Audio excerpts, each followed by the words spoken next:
दोस्तों,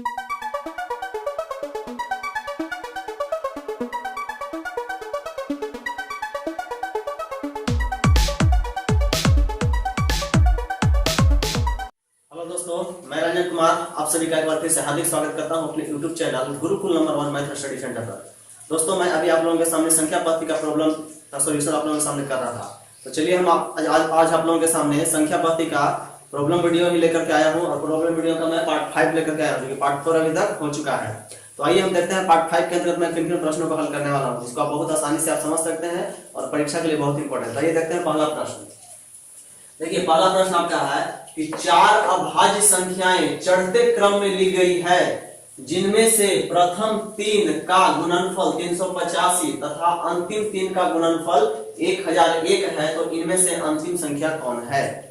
देखिए, आपका प्रश्न आसानी से आप समझ गए होंगे कि चार अभाज्य संख्या है और किस क्रम में है, चढ़ते क्रम है, यानी कि लगातार संख्या एक तरह से बढ़ते क्रम में दिया गया है, मतलब आगे की ओर दिया गया है।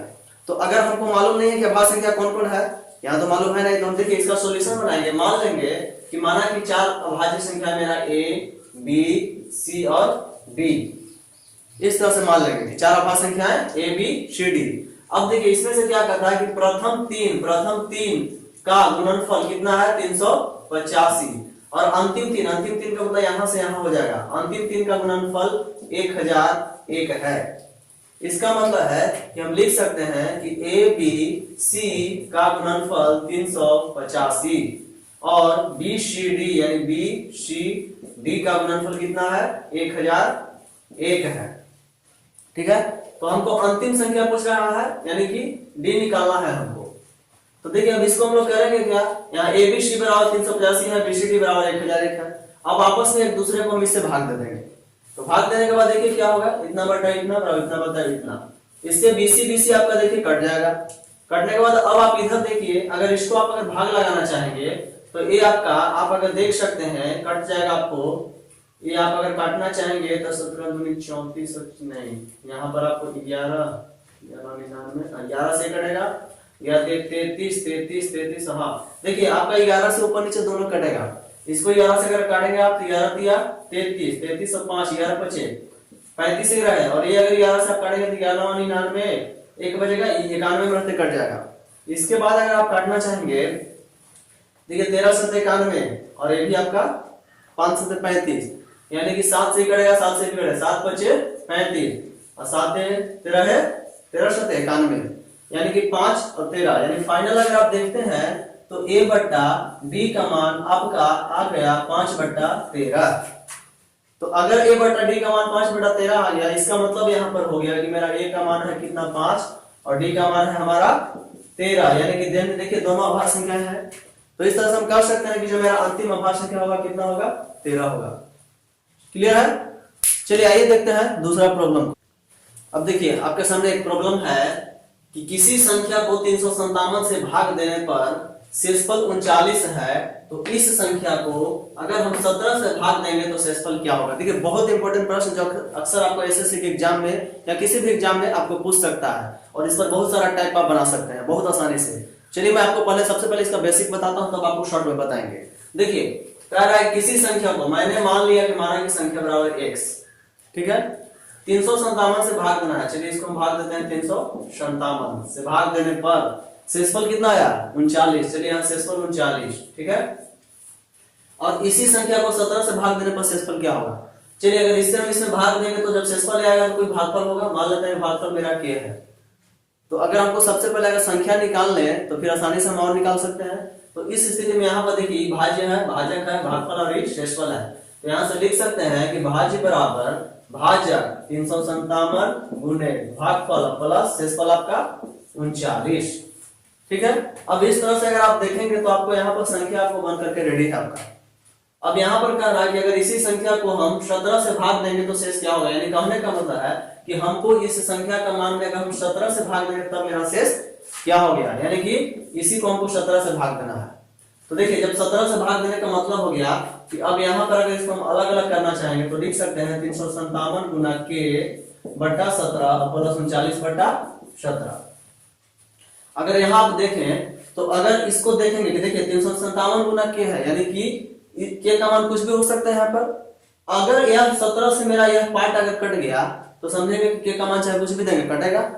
तो देखिए इसको हम देखेंगे कि कटेगा कि नहीं कटेगा। तो 17 दूनी 34 और 1 निश्चित है किया 17 दूनी 34 और 1 17 यानी 21 मिनट पे अगर कट गया, और जब कोई चीज किसी से कट जाता है तो यहाँ पर तो शेष 0 हो गया। तो जब यहाँ पर हमको शेष 0 आ गया तो अब निश्चित है कि शेष हमको निकलेगा किस पर, इस पर निकलेगा। ठीक है, तो 39/17 यानी कि अब 39 में हम 17 से भाग देंगे तो जो मेरा शेष आएगा वही आंसर होगा। तो यहाँ से लिख देंगे 17 दूनी 34, यहाँ 9 में से 4 गया तो 5, यानी कि शेष कितना आया मेरा 5। तो इस तरह से इसका आंसर क्या हो गया 5। तो आप यहाँ गौर कीजिए, ये आपका बेसिक फंडा है। अगर आप इसको एकदम बहुत जल्दी बनाना है तो आप फाइनल देख सकते हैं कि इसमें हुआ क्या है कि जो यहाँ किसी संख्या को 357 से भाग देने पर जो शेषफल 39 आया है, और फिर बाद में कहा कि इसको अगर हम 17 से भाग देंगे तो क्या शेष होगा। तो देखिए फाइनल मेरा आंसर कहीं ना कहीं 39 में 17 से भाग देने के बाद ही मेरा आंसर आया है। तो जब भी आपको इस प्रकार के अगर प्रश्न रहे तो आपको कुछ नहीं, इधर उधर दिमाग नहीं लगाना है।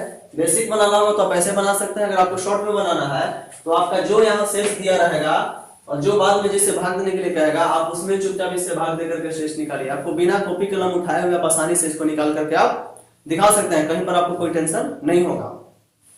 तो इस तरह से उम्मीद करता है कि इस पर जो भी प्रश्न रहेगा आप आसानी से निकालें। देखिए 39 में सीधे 17 से भाग दीजिए, 17 दूनी 34, 5 आपका आंसर। कोई कॉपी कलम उठाने कर सकता नहीं। चलिए आइए देखते हैं कुछ और प्रश्न को। अब देखिए इस प्रश्न को देखिए, अगला सवाल आपका है कि 5 अंकों की बड़ी से बड़ी संख्या कौन सी है जो 99 से पूर्णतः विभक्त हो। बहुत बढ़िया क्वेश्चन, बहुत इंपॉर्टेंट क्वेश्चन, आप आसानी से इसको बना सकते हैं। देखिए एक बात मैं आपको बता देना चाहता हूँ कि 5 अंकों की बड़ी से बड़ी संख्या पूछ रहा है। आप एक चीज गौर कीजिए, आपको नंबर सिस्टम में हम पढ़ा चुके हैं कि अगर कोई भी बड़ी संख्या में अगर हम 1 जोड़ देते हैं तो क्या बन जाता है, एक छोटी संख्या बन जाता है। जैसे अगर 2 अंक रहेगा 1 जोड़े जाएंगे तो यहाँ 3 अंक छोटी संख्या बन, ये बात मैं आपको बता चुका हूँ। तो इसका मतलब है कि जब भी आपको यहाँ देखिए बड़ी से बड़ी संख्या पूछेगा तो आपको सबसे पहले करना क्या है कि इससे कटना है। तो आपको सबसे पहले 5 अंक की बड़ी संख्या लिखना है। तो 5 अंक की बड़ी संख्या 5 × 9 होगा, ये आप जानते हैं। अब इसमें आपको क्या करना है कि 99 से भाग देना है, ठीक है, क्योंकि आपको इसको कटने वाला संख्या चाहिए। अब यहाँ से 99 एक बनाते हम इस तरह से लगा देंगे, ठीक है, और यहाँ से उतरेगा 9, ठीक है। अब इसके बाद यहाँ पर क्या करेंगे कि देखिए जब 9 उतरा तब एक अंक है तो यहाँ पर 0 देंगे, फिर यहाँ से उतरेगा 9 और फिर यहाँ पर हो गया 99, ठीक है, कट गया। अब ऊपर से फिर उतरेगा आपका 9, अब यहाँ पर एक अंक और दिया है, ठीक है, क्योंकि 99 में अगर 1 0 आप अगर नहीं करेंगे तो आपका सॉल्यूशन नहीं होगा। तो अब यहाँ से आप थोड़ा सा देखिए कि 5 अंकों की बड़ी से बड़ी संख्या पूछ रहा है। मैंने भाग दिया, 1 मिनट यहाँ कट गया, यहाँ से 9 उतरा, फिर 0 दिए, फिर यहाँ तो फिर 1 मिनट लगा कट गया, फिर 9 उतरा, इसका मतलब फिर एक अंक और यहाँ दिया आएगा। अब यहाँ 9 मेरा शेष बच गया है, ठीक है। तो अब इसका मतलब है कि हमको बड़ी संख्या चाहिए, तो निश्चित है कि अब जोड़ने वाला कंसेप्ट यहाँ नहीं लगेगा। तो आपको यहाँ पर करना क्या है कि इसमें जो अगर शेष रहेगा, अगर शेष नहीं रहता तो मेरा वो संख्या था जो 99 से पूरा कट सकता था। यानी कि कहने का मतलब है कि इसमें से अगर 9 को घटा देंगे तो वही मेरा संख्या आएगा, अभिष्ट संख्या बराबर जो होगा रिजल्ट में, इसमें से 9 घटा करके आंसर होगा। तो घटाइए, 9 से 9 गया था 0, यहाँ पर बच गया आपका 9, यहाँ पर बच गया 9 9 9, यानी 99,990 ही आपका 5 अंक की बड़ी से बड़ी संख्या है जो आपका 99 से पूर्णतः कट जाएगा। यानी कि जब भी आपको इस प्रकार के पूछेगा कि 5 अंकों की, 6 अंकों की, 7 अंकों की बड़ी से बड़ी संख्या बताइए जो किसी संख्या से कटेगा, तो आपको उसमें भाग देना है और जो शेष बचेगा उस शेष को संख्या में से घटा देना है, वही आपका आंसर होगा, ठीक है। आइए देखते हैं एक और प्रश्न जस्ट इसके उल्टा को। आइए देखिए इस प्रश्न को देखिए, जस्ट उसके उल्टा, जहां वहां बड़ी संख्या था यहाँ आपको छोटी संख्या रहेगा। देखिए सवाल है आपका कि 5 अंकों की छोटी से छोटी संख्या कौन सी है जो 476 से पूर्णतः विभक्त है। अब वहां पर देखिए बड़ी संख्या पूछ रहा था, यहाँ छोटी संख्या। तो एक बार आपको यहाँ पर हम हिंट देना चाहते हैं कि देखिए मान लेते हैं कि 2 अंक की अगर छोटी संख्या है, अगर इसमें हम 1 घटा देंगे तो क्या होगा, बड़ी संख्या बन जाएगा। अगर 3 अंक की छोटी संख्या है तो इसमें घटाएंगे तो क्या होगा, 2 अंक की बड़ी संख्या होगा। इसका मतलब है कि जब भी इस प्रकार का प्रॉब्लम रहेगा तो सबसे पहला काम आपको करना क्या है कि सॉल्यूशन के रूप में कि आपको 5 अंक की छोटी संख्या लिखना है। तो 5 अंक की छोटी संख्या कितना होगा, 1 पर 4 0 हो जाएगा, और इसमें आपको जो कह रहा है उससे भाग देने, उससे आप भाग दीजिए क्योंकि उससे कटना है आपको 476, ठीक है। अब यहां से लगाइए, देखिए सबसे पहले आप इसको 2 में रखते लगाइए, ठीक है, 6 दूनी 12, ठीक है, 7 दूनी 14 है 15, 4 दूनी 8 है 952 हो गया। तो अब यहाँ पर 952 को घटाइए, 10 में से 2 गया तो यहाँ हो गया 8, 9 से 5 गया, यहाँ हो गया 4, 9 से 9 गया तो यहाँ हो गया 0। ठीक है, कोई दिक्कत नहीं है इधर, यानी सिर्फ 48 बचा, ऊपर से यहाँ उतरेगा 0। अब यहाँ अगर इसको हम लगाएंगे तो 1 मिनट तक रहेगा 476। अब यहाँ से 10 में से 6 गया तो हो गया 4, यानी कि 4 यहाँ शेष बचा। तो अब देखिए, जब भी आपको इस प्रकार का प्रॉब्लम पूछेगा तो आपको अब क्या करना है कि जो आपका 5 अंक की छोटी संख्या आपने लिखा और इसे कटना चाहिए, तो कहीं ना कहीं ऐसा नहीं करेंगे कि यहाँ शेष घटाकर कोई आंसर होगा, क्योंकि छोटी संख्या में अगर हम कोई चीज घटा रहे हैं तो देखिए यहाँ बड़ी संख्या प्राप्त हो रहा है, इसलिए यहाँ पर काम घटाने वाला नहीं होगा। जहाँ बड़ी संख्या में घटाने वाला काम हो रहा था, यहाँ घटाने वाला काम नहीं होगा, यहाँ क्या हो जाएगा, जोड़ने वाला काम, यानी कि छोटी संख्या हमको लेना है तो हमको जोड़ने वाला काम होगा। ठीक है, तो अब जोड़ने के लिए प्रोसेस है, मतलब कि जोड़ने कौन सा संख्या इसमें जोड़ा जाए इस पर आपको बता चुके हैं कि यहाँ में से इसको घटाते हैं हम लोग और इसमें हम ऐड कर देते हैं, यानी कि 476 में से 4 घटाएंगे तो क्या होगा, 476 में 4 घटाएंगे तो आपका रिजल्ट आएगा 472।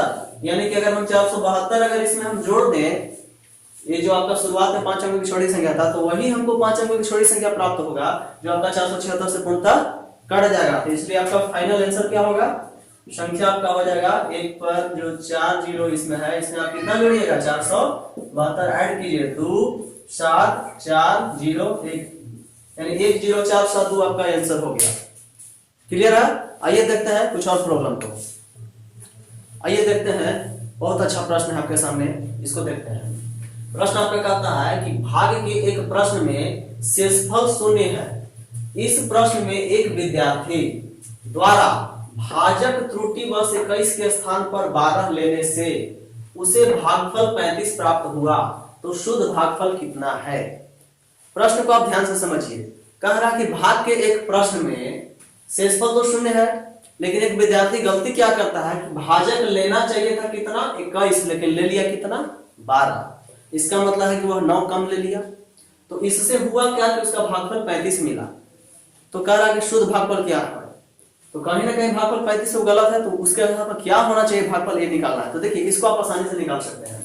अगर आपको समझना है तो थोड़ा सा समझ सकते हैं कि अगर मान लेते हैं कि मेरा संख्या अगर x रहेगा और इसमें अगर हम सबसे पहले अगर भाग दिए हैं किससे, 21 से, लेकिन होना चाहिए था कितना, सॉरी 21 से भाग देना था, लेकिन ले लिया है कितना, 12। ठीक है, तो भागफल 35 प्राप्त हुआ। तो चलिए मान लेते हैं कि हम यहाँ 12 से इसको भाग दिए, तो भागफल हमको मिला 35 और शेष तो बोल रहा है कि 0। इसका मतलब है कि जो मेरा संख्या होना चाहिए, क्या मिलेगा, संख्या बराबर यानी कि भाज्य बराबर भाज्य गुणे भागफल प्लस, यानी कि 12 गुणे 35 और प्लस 0। अगर 12 में 35 से अगर आप गुना करके देखें तो देख लीजिए, 35 में 12 से गुना कीजिए, 35 दूनी 70, 35 की 35 तो 0, 7 5 12 3 420, यानी कि देखिए आपका रिजल्ट आया कितना, 420, यानी कि संख्या 420 है। तो अब कह रहा है कि हमको सही भागफल निकालना है, यानी कि अगर इस संख्या हमको ठीक इतना है, अब भागफल तो हमको 12 नहीं था, भागफल तो हमारा होना चाहिए, सॉरी भाजक तो हमारा 12 नहीं था, भाजक तो हमारा 21 होना चाहिए था, क्योंकि ले लिया है गलती से। तो अब अगर इसमें हम 21 से भाग देकर के देख लेंगे, जो हमारा भागफल आएगा वही मेरा आंसर होगा। तो देखिए 21 दूनी 42 कट गया, यहाँ 0 तो रहेगा, वहां भी 0 दे देंगे, यानी कि कहने का मतलब है कि हमको भागफल एक्चुअल में होना कितना चाहिए था, 20। तो आंसर इसका हो गया 20। तो कहीं पर आपको कोई दिक्कत नहीं है, इस ऐसे प्रश्न का बहुत आसानी से बना सकते हैं। चलिए आइए एक और प्रश्न को देखते हैं। अब देखिए, अब आप लोगों के सामने अब लास्ट प्रॉब्लम लेकर गया है। प्रश्न आपका है कि n को 4 से भाग देने पर शेषफल आपका 3 प्राप्त होता है। यदि 2n को 4 से भाग दें तो शेषफल क्या होगा। इस प्रकार के प्रश्न आपको पूछ सकता है, क्योंकि ऐसा ही पूछ सकता है कि n को 4 से भाग देने पर शेषफल 3। यदि संख्या जो 2n ना करके 3n 4n 5n या 10 गुना 20 गुना इस तरह से आपको जो भी कर सकता है, ठीक है ना। तो जो कहेगा, आइए देखते हैं इसको हम लोग कैसे बहुत आसानी से बना सकते हैं। तो इसका सॉल्यूशन में सबसे पहले देखिए आपको कह रहा है कि संख्या पर दिया हुआ है कुछ n दिया है, तो यहाँ लिखेंगे n को कह रहा है कि किससे भाग देना है, 4 से भाग देंगे। तो 4 से भाग देने के बाद शेषफल कितना है, 3। तो अगर शेषफल 3 है तो कुछ ना कुछ भागफल भी होगा। मान लेते हैं कि भागफल मेरा k मिला, ठीक है। तो अगर यहाँ से देखा जाए तो n का मान क्या हो जाएगा, 4 गुना k प्लस 3, यानी कि n का मान जो होगा 4k प्लस 3। ये मेरा संख्या आ गया। अब आगे कह रहा है कि यदि n ना करके 2n, यानी कहने का मतलब कि जो मेरा n है उसको दुगना किया गया है। तो जैसे ही हम 2n लिखेंगे तो 2n का मान क्या होगा, n का मान को दुगना कर देंगे, यानी कि 2 × 4k प्लस 3। इससे रिजल्ट आपको आएगा 4 दूनी 8k प्लस 3 दूनी 6। तो अब कह रहा है कि अगर 2n को अगर हम 4 से भाग देंगे तो शेषफल क्या होगा। यानी कि जैसे कहने का मतलब कि जो 2n आया इतना, अब इसको 4 से भाग देते हैं, यहाँ 4 से भाग दिया गया, तो अब शेष पूछ रहा है। तो अगर यहाँ से देखिए शेष निकालना होगा तो इसको ऐसे लिख सकते हैं 8 के बट्टा 4 प्लस 6 बट्टा 4। अब यहाँ से देखिए ये तो आपका 4 दूनी 8 से कट जा रहा है, के का मान चाहे कुछ भी होगा, शेष तो यहाँ 0 हो गया, तो यहाँ पर शेष 0 हो गया, तो इस पर तो शेष निकलेगा नहीं। अब शेष निकलेगा किस पर, इस पर। तो 6 में अगर हम 4 से भाग देंगे तो 4 इकाई 4, शेष आपका कितना आ गया, 2 आ गया आपका आंसर। तो आप देखिए थोड़ा सा गौर कीजिए, आप जो इतना बेसिक मैंने किया आप यहाँ बिना किए हुए आसानी से बना सकते हैं। लास्ट में हुआ क्या है कि 6 में हमने 4 से भाग दिया है, और 6 आया है कहां से, पहला शेष को दुगना किया गया है। देखिए यहाँ 2 से गुना करने का शेष भी दुगना होता है कि नहीं होता है। तो जब भी आपको इस प्रकार के अगर ऐसे प्रॉब्लम रहे कि इतना से भाग देने पर शेष अगर दिनों उस संख्या को अगर 4 गुना कर देगा तो शेष 4 गुना हो जाएगा, और फिर उसको डायरेक्ट हम शेष में भाग दे देंगे, वहां से शेष निकाल देंगे। तो जैसे यहाँ n को 2n किया गया, इसका मतलब कि शेष भी आपका दुगना हो गया, तो 3 दूनी 6। तो आप बिना कॉपी कलम उठाए भी आसानी से बहुत अच्छी तरह से आप इसको बना सकते हैं। लेकिन मैं बेसिक समझा दे रहा हूँ कि कभी आपको दिक्कत हो तो आप ऐसे ही बना सकते हैं, ठीक है। तो 3 दूनी 6 हो गया, और 6 में हम 4 से भाग दिए तो रिजल्ट आपका 2 आ गया, यानी कि इस स्थिति में हमारा शेषफल कितना हो जाएगा, 2। तो उम्मीद करते हैं कि आप अच्छी तरह से इस प्रॉब्लम को भी आप समझ गए होंगे। तो चलिए आज का सेशन को हम यहीं पर एंड करते हैं। अगर आपको मेरा वीडियो पसंद आया होगा, पढ़ाने का टेक्निक अगर अच्छा लगा होगा तो प्लीज इसे लाइक कर दीजिएगा, शेयर कर दीजिएगा, और अधिक से अधिक लोगों तक इसको भेजिएगा। और अगर आप चैनल पर नए हैं तो मेरे चैनल को सब्सक्राइब करना न भूलिएगा। धन्यवाद, मिलते हैं नेक्स्ट वीडियो में, तब तक के लिए धन्यवाद, जय हिंद।